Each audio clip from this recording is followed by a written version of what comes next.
Bienvenidas, bienvenidos a una emisión más de Cultura al Derecho. El día de hoy vamos a hablar de una película, libro, podemos verlo hasta como podcast, pero que sobre todo trae un contenido de una historia de la vida real, en la cual se enfoca también a ver la ética de los hospitales, la responsabilidad que tiene un enfermero, el tema de la ética en general y sobre todo la enorme responsabilidad social que en un momento dado se puede llegar a tener y sobre todo entender hacia dónde vamos en el tema de atención cuando uno le da la vida o cuando uno tiene esta confianza generalmente en los médicos, en los enfermeros, y no perderla, desde luego, pero sobre todo ver este caso de la vida real y sobre todo que nos va a llamar mucho la atención, me refiero al ángel de la muerte, y para ello me acompaña la doctora Patricia Elena Clark Peralta, quien es investigadora emérita y a quien le agradezco infinitamente que esté con nosotros y que nos haya traído esta obra, porque ella es la que nos hace la propuesta, que se me hace muy, muy interesante. Doctora, bienvenida a Cultura del Derecho. Muchísimas gracias. Pues muy contento de estar aquí con ustedes, muy contento de estar con el público y pues muy contento de discutir este libro y película que a mí me llamó muchísimo la atención y por eso cuando nos hablamos me atreví a sugerirla y qué bueno que les haya gustado. La película está muy bien hecha. Quizá el libro, yo lo que la aumentaría, como siempre uno se encuentra en esta discusión, es que nos habla mucho del personaje, de dónde proviene. Y creo que es muy importante conocer los orígenes o las razones que llevan a una persona a cometer este tipo de actos, no justificándolos, pero quizá nos permiten entenderlos. ¿Quién es el ángel de la muerte? El ángel de la muerte, Charlie o Charles Cullen.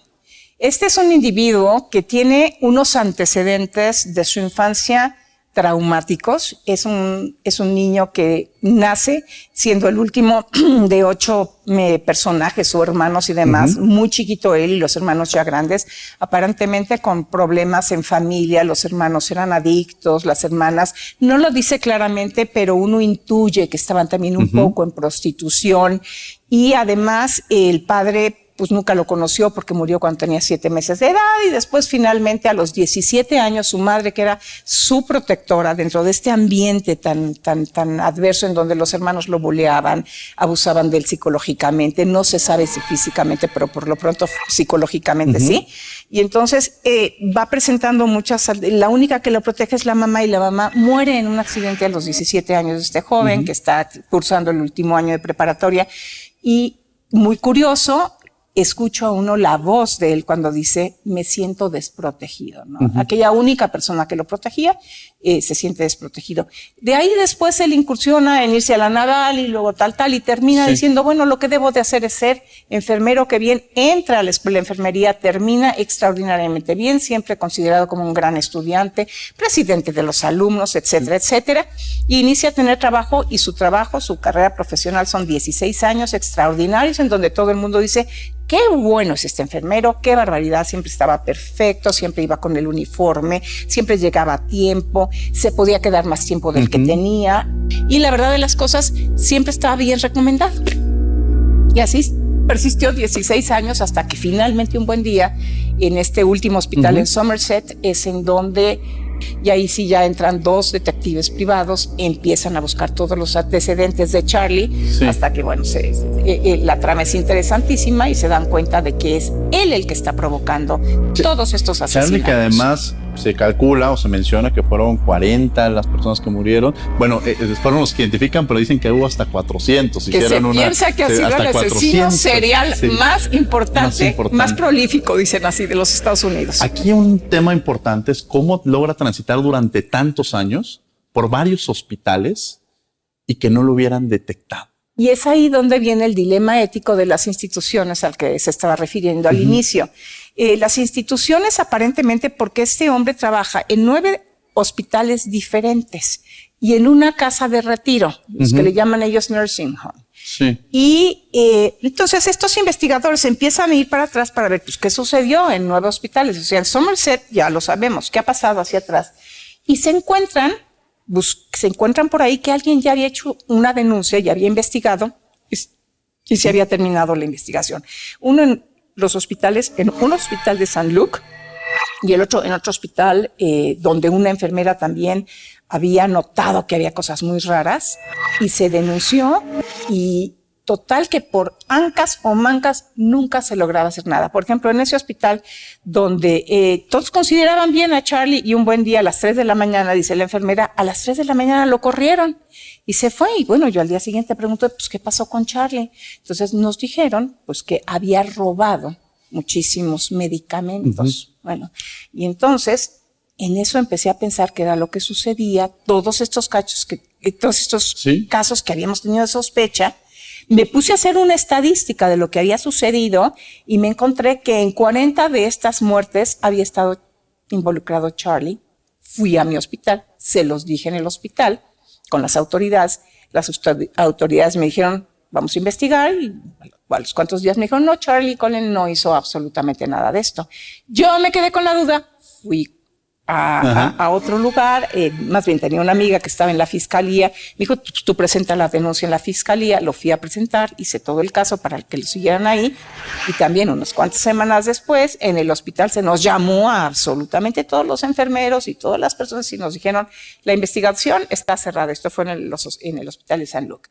La investigación está cerrada, aquí no hay nada que perseguir y sí sabemos de alguien que siga con estos rumores y demás, pues la vamos a dejar sin trabajo. Claro.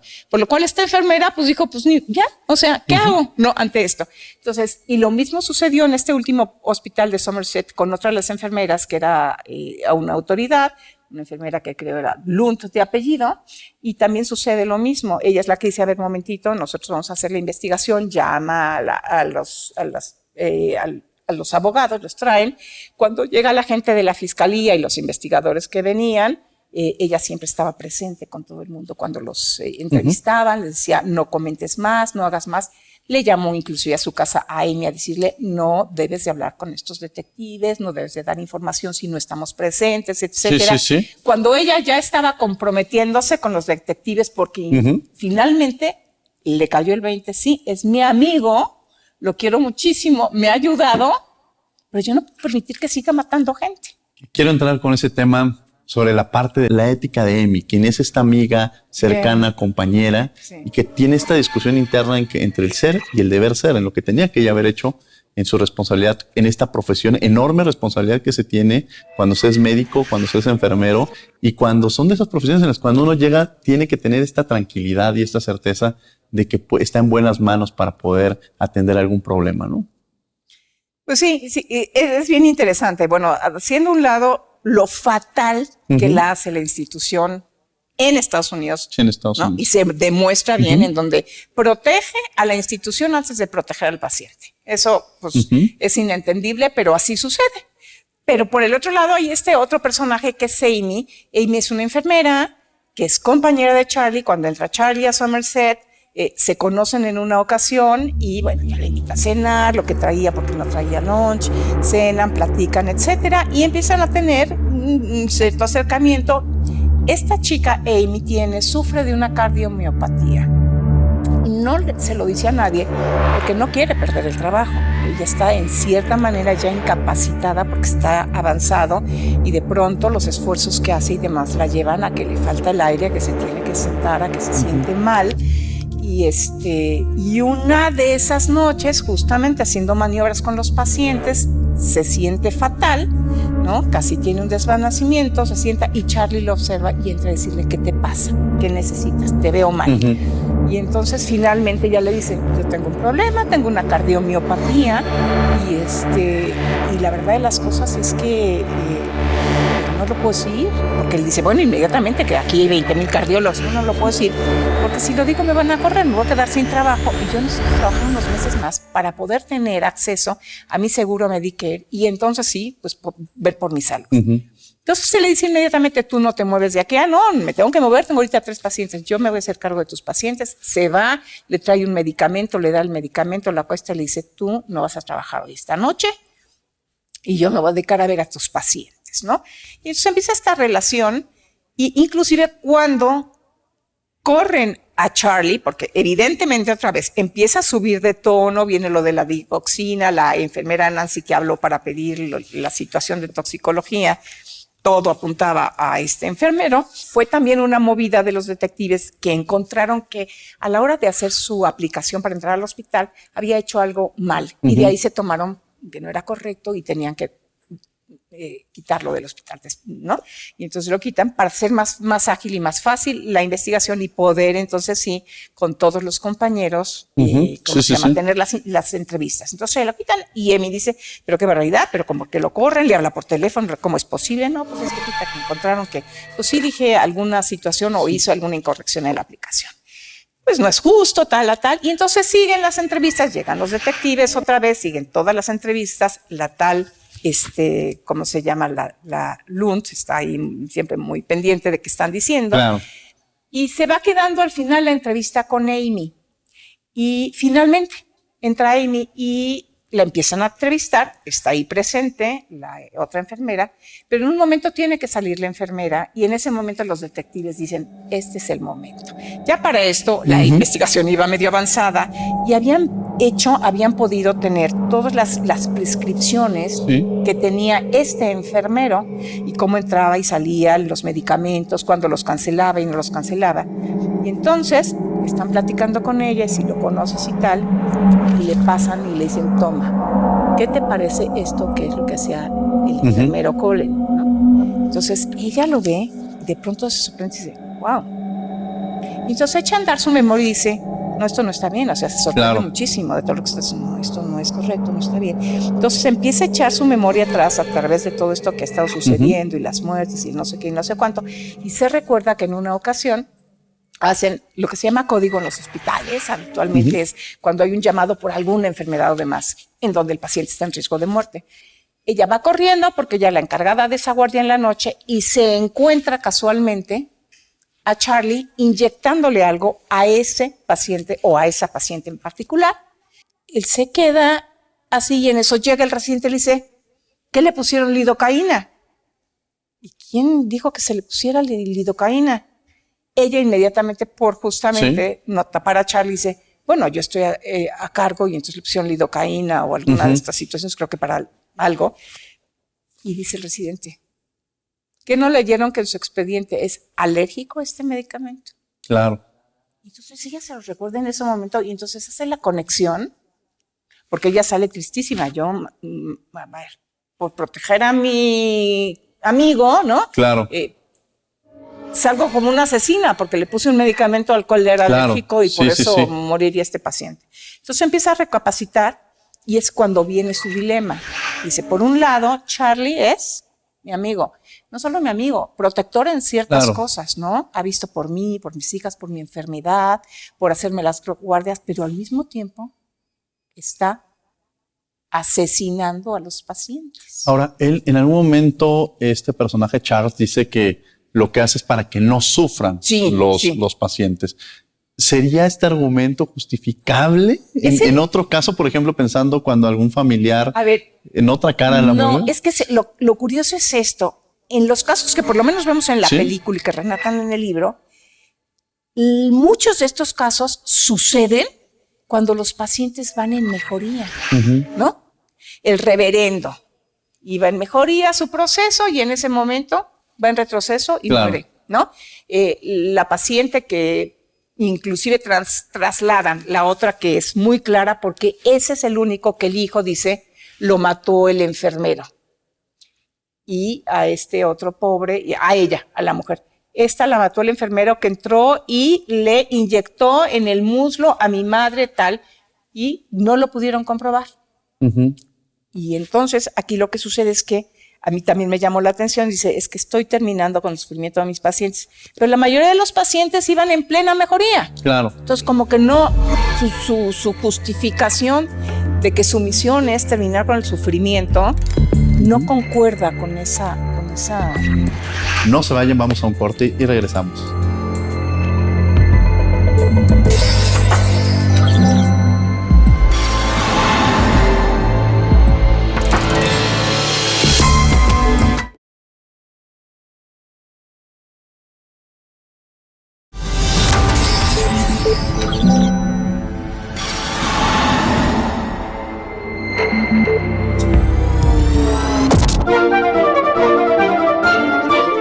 En 2006, un grupo de investigadores de la salud se dieron cuenta de la necesidad de comprender mejor el fenómeno de los asesinatos en serie por parte de enfermeros. Los autores realizaron una búsqueda en LexisNexis, que mostró 90 procesos penales de proveedores de atención médica que cumplieron con los criterios de asesinos en serie de sus pacientes.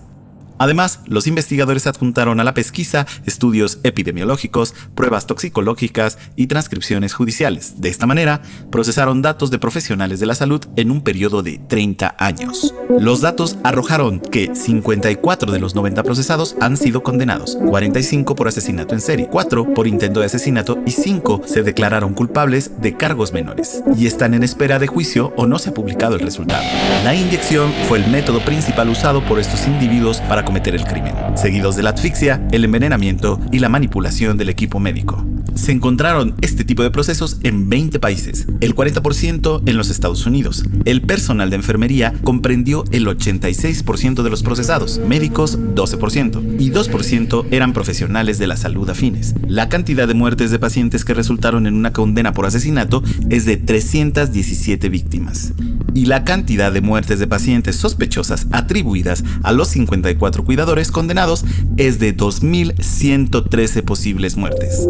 Estas cifras son preocupantes y exigen cambios sistémicos en el seguimiento de incidentes adversos de pacientes asociados con la presencia de un médico específico. Las contrataciones deben alejarse del despido injustificado o la negación de demandas laborales como un método para proteger a los pacientes de los empleados que matan. Estamos de regreso en Cultura al Derecho, platicando de esta película, libro, El Ángel de la Muerte, tan interesante y viéndolo desde diversas perspectivas con la doctora Patricia Clark. Doctora, en el bloque anterior yo dejaba una pregunta en el aire que creo que es muy interesante conocerla y a lo cual usted se ha dedicado mucho, la medicina social. Brevemente, ¿en qué consiste esto? Bueno, la medicina social, yo he estado siempre en medicina social, de hecho nunca incursioné en la medicina privada. Y la verdad de las cosas, yo como médico pienso que el ideal es la medicina social. En la medicina social todos entran por la misma puerta, todos tienen exactamente la misma forma de tratarse, de verse con los especialistas y tienen el mismo acceso a todo. Y realmente me parece también que al no tener este paciente su signo de pesos, me permite con mis colegas tener una gran facilidad de tengo que preguntarle a fulanito, a perenganito, la mando a este servicio, la mando al otro. Hacemos una junta, una reunión médica, siempre favoreciendo a ese paciente, ¿no? Y eso es la medicina social. Esto, pues, desafortunadamente no es tan fácil en la medicina privada, ¿no? En la medicina privada está ya otra vez, volvemos a instituciones privadas que lo que tienen es, desde luego, aunque ofrecen y ofertan, y no quiero hablar mal de ellas tampoco, simple y sencillamente la orientación es diferente. Cuando estamos en medicina privada, estamos en una medicina en donde la institución no quiere perder, el médico que es privado vive de eso tampoco. Yo vivo pues de mi sueldo y punto. Claro. En la privada se vive pues de los pacientes que yo veo, etcétera. Entonces son dos modelos totalmente diferentes. En México siento que, bueno, les digo, aunque yo realmente creo en la medicina social, que creo que es lo ideal, también siento que en México, desafortunadamente, no tenemos ese nivel de medicina social que requerimos. Claro. Y entonces se hace necesario tener medicina privada. Doctora, quiero retomar algo del libro. Este libro lo podemos ver desde el derecho a la medicina, el derecho, porque la verdad es que creo que nos permite un poco visibilizarlo de esa manera. Y creo que tendríamos ópticas distintas. Y eso me lleva también a pensar en los asesinos seriales, ¿no? Que es a lo que nos lleva este libro, ¿no? Es a lo que nos lleva este libro y aquí ya también le tenemos algunas preguntas al conductor, ¿verdad? Porque también hicimos nuestra tarea. A ver, realmente uno se pone a preguntar, ¿no? Ve uno la película y uno se pone a preguntar, ¿qué lleva a este hombre a asesinar a tantos? ¿Por qué? O sea, ¿qué sucede en él, en su manera de pensar en tal? Entonces, regresa uno de los antecedentes que hablábamos del principio. Es un hombre abusado desde niño, deprivado de cariño. Tiene en sus antecedentes cosas importantes que nos muestran rasgos de su personalidad. No era bueno con las mascotas. Por ahí dicen en el libro, o en el libro, yo creo que inclusive había envenenado a una de sus mascotas. Era cruel con los animales, etcétera. Tenía algunas características. Y entonces uno va viendo que fue un niño y un joven que tuvo situaciones límites en su vida que muchos otros pueden tener y que no se convierten en asesinos seriales como este, ¿no? O sea, ¿qué hay ahí en donde este hombre se convierte en un asesino serial, ¿no? Y entonces aquí mi pregunta era realmente la enfermedad mental. Tenemos antecedentes de que este hombre pudo haber tenido enfermedades mentales, ¿no? Pero aquí surge desde el punto de vista del derecho, que es muy interesante, no es lo mismo una esquizofrenia que una psicopatía. Sí, claro. Y ahí va la pregunta. Entonces, porque en alguien que tiene enfermedades mentales nosotros tenemos el atenuante, o ustedes en el derecho tienen el atenuante en aquellos que pueden tener una esquizofrenia o no sé qué, no sé cuánto, ¿no? Pero no en este tipo de asesinos, en que aunque tienen este antecedente que sabemos que no todo está bien en esta forma de pensar y tienen este tipo de antecedentes, buleados, etcétera. Sin embargo, estos rasgos de psicopatía los llevan seguramente a esto. Y en el derecho, cuando llegan, no tienen el atenuante. Sí, entenderíamos incluso que lo pueden justificar como un inimputable, que no tiene esta capacidad de querer y entender en el campo del derecho. Pero la realidad, efectivamente, hay ciertas características que tendríamos que identificar, porque todos podrían justificar, es que tuvo una infancia de cierta manera o es que sufrí. Y con esa justificación podríamos eliminar varias conductas delictivas que se presentan con este personaje y que tendrían que de alguna manera seguirse por la naturaleza que lleva. Entonces, en este caso en particular, sí, no es como usted decía, una esquizofrenia, no es como de pronto una conducta psicosocial o una enfermedad, una discapacidad psicosocial que lo haya llevado a eso, sino en sí las conductas que están llevando a cabo sí son por contextos que se vivieron, pero no lo llevaríamos hacia un atenuante o determinarlo como un inimputable, ¿no? Y tendría que ver, porque yo me acuerdo en algún momento en mis clases de psicología y todas estas cosas que tengo, que es la característica de la empatía, de la falta de empatía más bien, o sea, el asesino serial, el que lleva esta psicopatía, digamos, es un individuo que mata al perro y no siente nada, se está matando al paciente, asesinando al paciente y tampoco tiene ninguna reacción emocional, digamos, ¿no? Algo que sugiera. Y es esa la característica que se da a este tipo de asesinos seriales. Sí, yo lo vería así, sin embargo también se puede identificar o se puede desarrollar esta falta de empatía. Se me ocurre aquellas personas que durante la Segunda Guerra Mundial o en los casos de campos de concentración mataban a personas y no tenían, o sea, pueden llegar a su casa, comer con su familia sin ningún remordimiento. Entonces también eso nos llevaría a cuestionarnos esta falta de empatía, hacia dónde nos lleva, o si se desarrolla o incluso hacia dónde nos puede llevar la misma, ¿no? Creo que es un tema muy interesante. Son temas bien interesantes que voy a tener que tocar en algún otro programa, porque también leía yo esto y dije, a ver, asesino serial, la definición de lo que era el asesino serial, a diferencia de lo que es el asesinato masivo. El asesinato masivo es esto de la Segunda Guerra Mundial. Aquel que ordena que en este campo de exterminación se vaya un vagón de 300 personas, ¿no? Diferente de aquel que es esta persona única, este asesino serial que mata a, según yo, no me vayan a creer mucho, lo pueden ver en los libros, pero creo que son 2 personas en un término no mayor de, creo que 3 meses o algo así por el estilo, el que ya va entrando dentro de la definición de asesinos seriales. Pero esta es la otra cosa desde el punto de vista, yo me imagino que derecho, en un programa como estos de cultura y derecho que como que toma una relevancia también muy importante. Entonces era como que otro factor a discutir, porque justo lo que me gustó del libro es que se puede discutir, ¿no? La ética profesional, la ética individual, las instituciones, el asesinato, la enfermedad mental, las características de cada uno de ellos. Y la otra cosa, y la última también, porque ya sé que tenemos poco tiempo, era lo grandioso que es la película y lo bien hecha que está. Pero bueno. Doctora, se nos ha terminado el tiempo. Muchas gracias por haber estado con nosotros. Al contrario, gracias. La verdad es que ha sido un privilegio y seguramente la tendremos para que no se queden con este sentimiento. La vamos a tener seguramente, la vamos a invitar para otro siguiente programa. Por lo pronto les agradecemos que hayan estado con nosotros aquí en Cultura del Derecho los martes. Los martes estamos a las 4 de la tarde en Derecho a Debate en Radio UNAM 96.1 FM. Pero por lo pronto, que tengan buen día. Hasta luego.